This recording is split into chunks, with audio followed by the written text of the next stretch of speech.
Chris? Do you remember us? Yes. Yes. See? Okay. I see it. I just put it a moment there. You look so different. They, get a haircut every 2 months, so it's just to buzz pretty much everything off and all that, so. I'm trying to think, did you have a tea last time? Okay. They have like a little single blade razor, so I just kind of, you don't like go past the stubble, you just kind of. Just do the best you can, huh? They just gotta go with that. Yeah. How are you doing? I'm okay. How about you guys? Good. Good. I did not expect to see this. That's for sure. Surprised. Yes. Well, let me put some fears aside. We're not here for what you might think we might be here for. Well, they didn't know what this. That's a computer room. I was like, I didn't know how to computer room. Without computers. Yeah. Exactly. So you remember, I talked to you, Tammy talked to you, Dave talked to you. We're all from Colorado, and so the last time we talked to you was a different situation, right? Our investigation was open and your case was open. That's completely different now. So your case is completely closed. Nothing about what we're going to talk about today has anything to do with an open investigation. So we're not here to get more charges on you or get any statements from you that are going to jam you up anymore, right? That's all done. So all of our cases are closed and the court case is closed. So there's nothing that we're going to talk about today that's going to get you in any type of trouble at all. And so that's, I wanted to make sure you knew that's not why we're here. Okay. But why we are here. So the three of us work from three different agencies, right? Quite a bit different. CBI, FBI, and Frederick PD. Different goals. And the things that happened with you kind of all brought us together. And as the months have passed on since everything happened, we just keep in touch with each other and we keep talking to each other. And we've all separately kind of said, did Chris seem unique to you? And me and Tammy have talked about this, Dave and I have talked about this. Did Chris's situation seem different to you? And we keep having that conversation. We can't quite put our finger on it, right? We think that your life leading up to all the things that happened were very interesting to us. And for me personally, I don't know if you remember, but one of the last things you told me was, hey, Graham, I'm sorry that I started lying to you. And that stuck with me for the last couple months. It's right in my head, right? I've never, ever worked a case like this where someone told me that ever. And so as I walked away, I thought, Chris is different. Chris is a little bit unique in that regard. So in talking with Tammy and talking with Dave, I said, what did you feel like when it all went down? When we were there, we were talking to you guys, and we all kind of, in our own different way and in our own different wording, said it all happened a bit too quick for us, right? So when we saw you last, we were talking and talking and talking about your family, about your parents, about everyone. And then the next thing you know, for me and Tammy and for Dave, all of a sudden some patrol officers came in and arrested you. And that was far quicker than we had hoped it would happen. And you understand why that happened, and we understand why that happened. But it left us with 1,000 questions that we didn't get to ask. And then even more importantly, I think it probably left you with 1,000 things that you didn't get to talk about with us. I don't know if you feel that way or not, but, and so that's why we're here today. We wanted to kind of talk to you a little bit more about everything, I think there's a lot of things that you didn't get to talk about. And so, that's why we're here. And it sticks with me that to this day, there's not one person that's told me, I saw it coming. I knew Chris was like that. I knew it. Not one person. So it's interesting to me, right? No, not one. So we want to talk a little bit about that. Some of the people that we work with, your family, Shanann's family, have said, if you get to talk to Chris, would you tell him some things for me? So we have that to talk about today, and it's good. I think you'll like it. I think it will give you some closure. And so really that's why we're here. Are you available to talk to us? 7 years. That's how long it's been since Chris Watts took the lives of his wife, Shanann, and their daughters Bella and Celeste, and the unborn baby they were going to name Niko. 7 years since the nation watched his false tears on camera, his carefully rehearsed plea for their return, and the gut-wrenching truth that followed. For most people, the story ended there, A monster caught, a family buried, a life sentence delivered. But inside the walls of Dodge Correctional Institution, the story never really stopped. Chris Watts lives in near total isolation. His days begin before dawn. Breakfast through a slot, hours of silence, the sound of metal doors echoing down the hall. He writes letters, dozens of them, to pastors, strangers, and sometimes to people he once knew. But recently, those letters took a darker turn. In one of them, he mentioned a name he hadn't spoken in years. Nichol Kessinger. The woman who once shared his secret life, and whose disappearance from public view only deepened the mystery. He says he's ready to tell the real story. That things weren't what they seemed. That the truth about Nichol was never fully told. The words travel fast. Through reporters, prison guards, and online forums. Everyone wonders, is this guilt finally surfacing? Or just another manipulation from a man who's learned that even behind bars, he can still control a narrative? And as that question lingers, so does the unease. What could Chris Watts possibly have left to say? What secret could still be hiding in the shadows of a story that seemed finished long ago? Before we go further into this chilling new confession, make sure you're subscribed to True Crime Log, because some stories don't end where the verdict begins, they just go quiet until the silence finally breaks. The sound of that silence is about to echo louder than ever before. Her name hasn't been spoken publicly in years, but for those who followed the case, it never really faded. Nichol Kessinger, the woman who walked into Chris Watts' life just months before everything fell apart.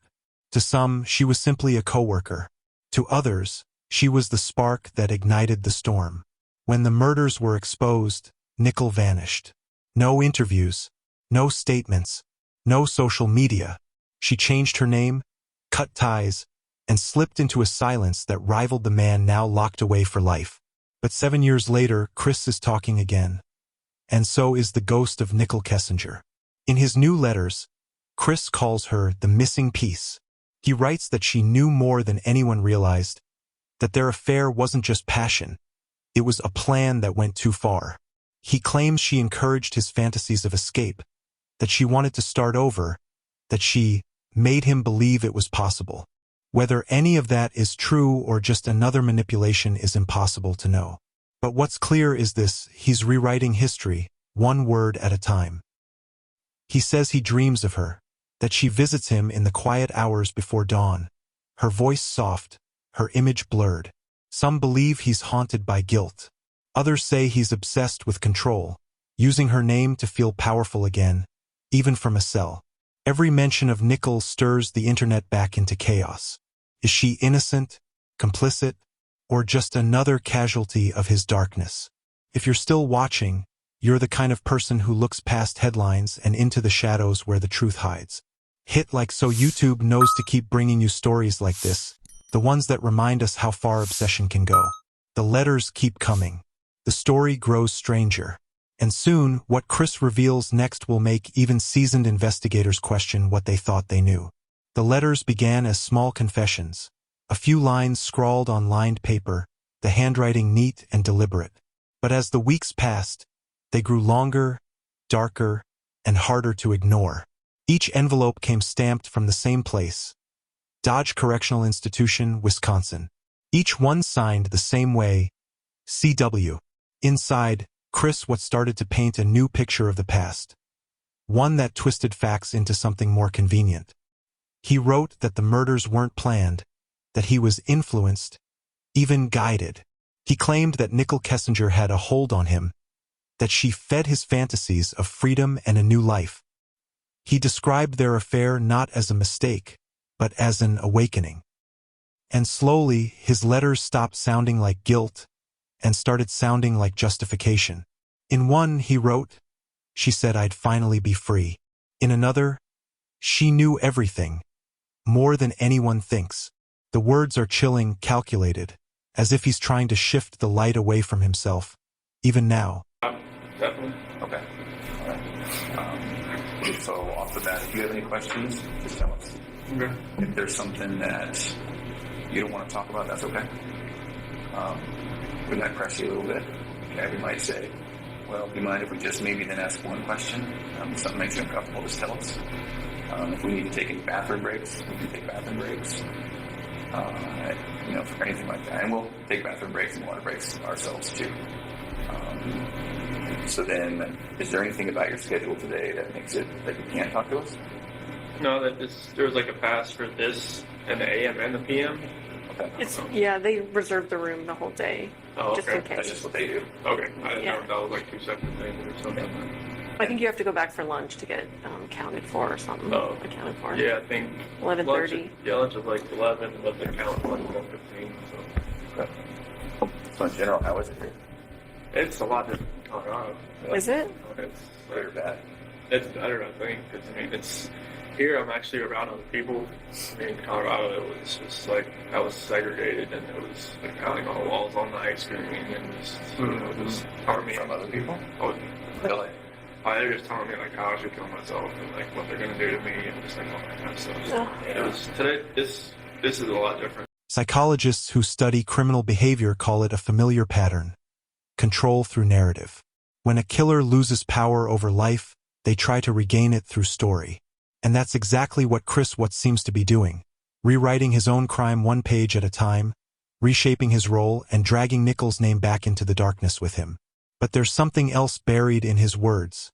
An obsession that never died. He still dreams of her. He still writes her name. He still believes they're connected, somehow beyond the walls that confine him. Before we go further into this unraveling mind, make sure you're subscribed and notifications are on. Every week, we dig deeper into the stories of killers who rewrite their pasts, hoping the world forgets the truth. This is True Crime Log, and here the lies never last. Soon, those letters will reach someone who once sat across from him in an interrogation room. And that's when everything begins to shift again. When the letters reached investigators, one name immediately stood out: Detective Tammy Lee. The same woman who had once stared across the interrogation table at Chris Watts as he told lie after lie before finally breaking down and confessing. She'd heard every word he said then, watched every flicker of guilt and calculation behind his eyes. Now, years later, she's holding his words again. Written in the same careful, rehearsed tone she remembers all too well. Tammy reads each line slowly, her pen circling phrases that sound more like performance than confession. He talks about Nichol Kessinger again and again. He says she whispered promises that made him feel alive, that she was part of the plan, that she knew what had to happen. But none of it matches the evidence she gathered back in 2018. No messages, no calls, no physical proof of her involvement. Only the same manipulative rhythm he's always used. Half-truths wrapped in sympathy. She closes the file and leans back, realizing something that sends a chill through her. Chris Watts isn't trying to confess. He's trying to rewrite, to shift the lens, to turn the story of a murderer into a tragedy about temptation, guilt, and shared blame. This control, plain and simple, and even after 7 years in prison, he's still chasing it. She meets with the team that worked the case. They agree. Nothing he says changes what happened. But one line in his letters keeps echoing. She's still out there. No one knows if he means Nichol literally, or if it's his way of saying that the darkness he carried hasn't really left. If you believe that the truth should never be rewritten, share this story. Because remembering the victims and not the murderer is how we keep their memory stronger than his lies. Tammy places the letters back into evidence, but even she admits, it's not the words that haunt her. It's the silence between them, the gaps where he says nothing. Because those are the parts where the real truth still hides. 7 years later, the world still remembers the face that once smiled for television cameras, pleading for his family to come home. Now, that same face walks the gray corridors of Dodge Correctional Institution. Older, quieter, and far more hollow. Chris Watts has nowhere left to run. No interviews, no cameras, no stage. But he still talks, mostly to himself now, still rewriting the story that destroyed everything. He claims that the truth is more complicated. That Nichol wasn't innocent. That he was led astray by love. The same script recycled through time. And yet, even in his endless retelling, the ending never changes. For lives gone, one man still breathing. A story that can't be undone. Guards say he spends hours staring out the narrow window of his cell, sometimes scribbling notes he never sends. A few of those letters have surfaced, some to strangers, some to religious groups, all filled with the same contradictions. One line reads, "God forgave me, even if the world won't." Another, "I still think of her, every day." He doesn't say which her he means, Shanann or Nichol. Outside the prison, the house in Frederick still stands, freshly painted, but heavy with memory. Neighbors still drive by in silence. Shanann's friends still visit her memorial. And every now and then, someone leaves a toy on the porch, a small reminder that innocence once lived there. Soft CTA, emotional placement. If the story stayed with you, share it. Because stories like this aren't just about killers. They're about the victims who deserve to be remembered. And here on True Crime Log, that's exactly what we do. We keep their names alive. As the music fades, the final words settle in. In the end, Chris Watts didn't find peace in confession. He found comfort in control. And the silence he lives in now is the only truth he can't rewrite. When a killer speaks again, do we listen for redemption or just recognize another lie? This is True Crime Log, where every story is a reminder that behind every perfect life, there might be something dark waiting to be found. Like, share, and subscribe if you want to keep uncovering the truths the world tried to forget.